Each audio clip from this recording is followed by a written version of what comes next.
welcome back to the IS files, which I am necromancing for reasons that we will discuss. But first of all, happy to be back. I stopped doing these episodes because I graduated last semester, as some of you, well, 2 semesters ago now, as some of you may remember, in fall 2025. I graduated from the MAIS program, and since then I've been, living life. And the main reason that I wanted to come back and maybe even keep these episodes going is because they keep getting views, and so I know that people are still curious about the program, and maybe I haven't yapped as much as I could yap about it. There's always more to yap about. This last semester, we had my friend and yours, Brittany Copel, graduate from the MA. She's a healthcare studies advisor here. So she graduated, and just like me, she spoke at commencement. It was a really awesome experience for everybody, I think. And now we have this new sort of project that I had the brilliant idea of doing.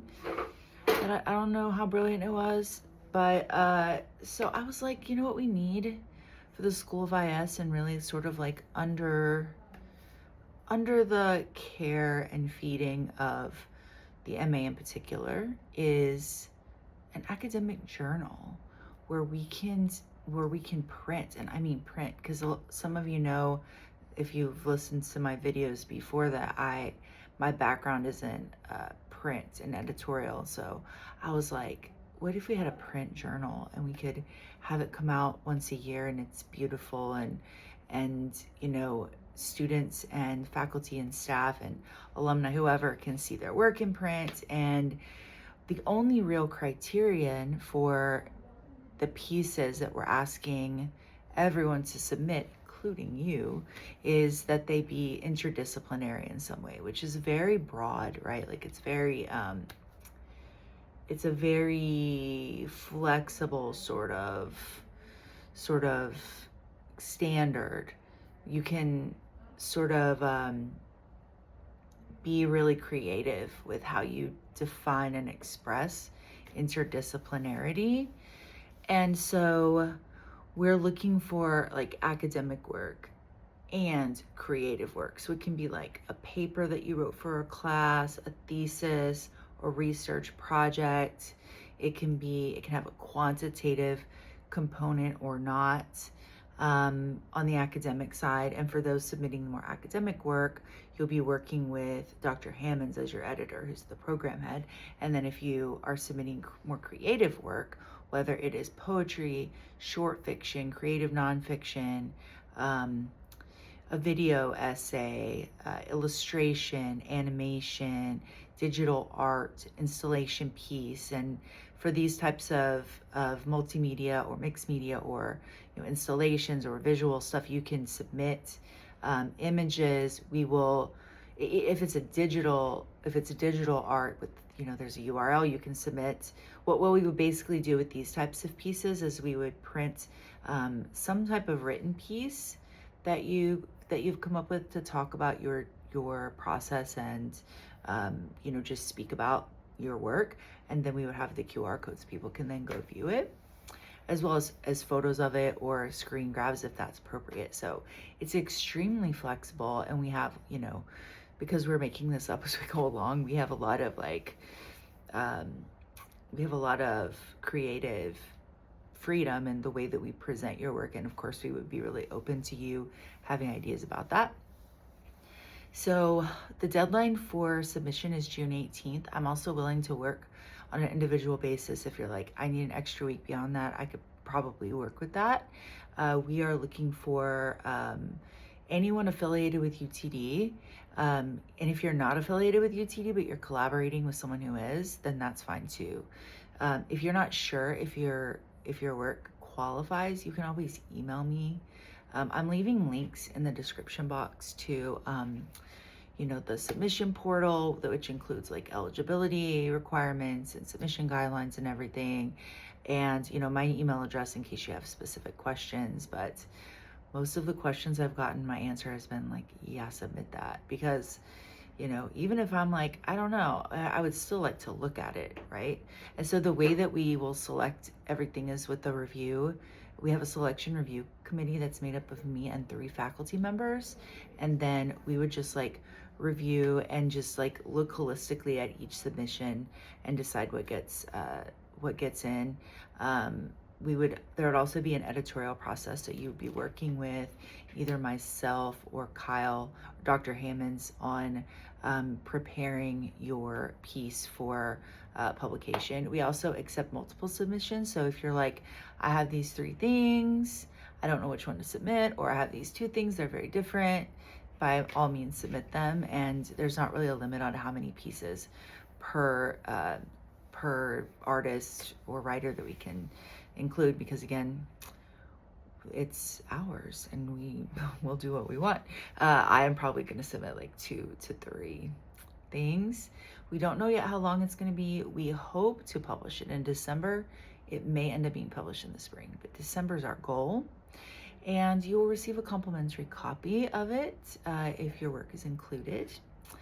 I think what else I'm missing. If you have any questions, like I said, email me or post them in the comments. For those of you who tuned in because you're just interested in the MAIS, definitely going to be making more episodes and talking more about it. I'd like to get Brittany on here. She did a very interesting concentration that involves like narrative. I'm going to butcher this. It was something like narrativism or something about narrative and higher ed pedagogy. And her story is interesting because she was at ATech and she pivoted to the MA because her goals changed. And this is something that we see all the time with the MA. This was me. This was our dean, Dr. Wissinger. We started out doing something else. And as we were going through the process, we were like, this isn't exactly right, but I could make it right if I had more freedom. So it's not like I'm in an engineering program and I'm like, I really want to be in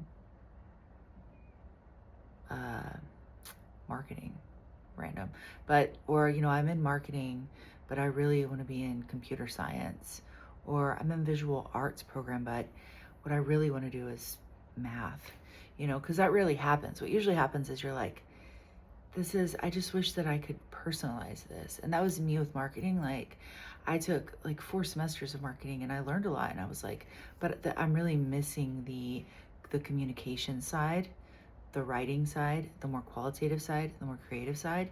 And if I pivoted to the MA, I could add that in.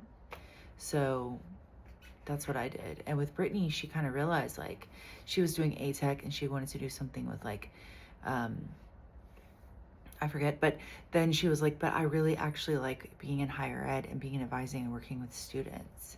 And so I would really like to, do this with like my sort of media studies and media literacy stuff, but combine it with what I'm doing in higher education with students. And so she did it, and I'm so proud of her because listen, she may not have kids like me, but working full time, especially in a position that is occasionally so demanding, during their registration seasons, they just have so little free time. Working in a position like that full time, and then also being in graduate studies it's hard. It's hard, especially towards the end when you're working on your research project for the MA. Like it's just, it's rigorous. It's a lot of reading. It's a lot of writing. I would put it off, and then just spend 6 hours, literally 6 hours, just writing and editing and revising and reading just nonstop. And it feels like you could fry an egg on your head, like your brain is just like steaming by the end of that process. But it's so fun, and you guys should do it. I just realized I was making it sound not cool. But the other cool thing, and we just did a lunch and learn session the other day where we had UTD staff come in and we talked to them about the MA. The other cool thing is that it's so customizable. You don't have to do a written project like Brittany and I did because we apparently hate ourselves. You can do 3 episodes of a podcast. You can do AA. You can do a video essay. You can write a 1-act play. You can create a curriculum, a syllabus. Like it completely depends on your goals, your concentrations, what you want to do. I mean, that should be taken into account, what you want to do and what you want to have to show when you finish this program. And with the MA, it does matter. What you want does matter, which we love. So if you're trying to figure out a way, if you're like, I really need an advanced degree, the master's is the new bachelor's. If I'm going to move up, if I'm going to make more money, if I'm going to pivot careers, whatever it is you're trying to do, if you're like, I need a master's, I really need an advanced degree for this, the MA removes a lot of barriers. And so I highly recommend you check it out. The core courses, there are 9 of them now, 9 hours instead of 12 hours. So 3 courses instead of 4. It's now a 30-hour program rather than a 36. There's no GRE required. There's no absolute minimum GPA. Like, it's all looked at holistically.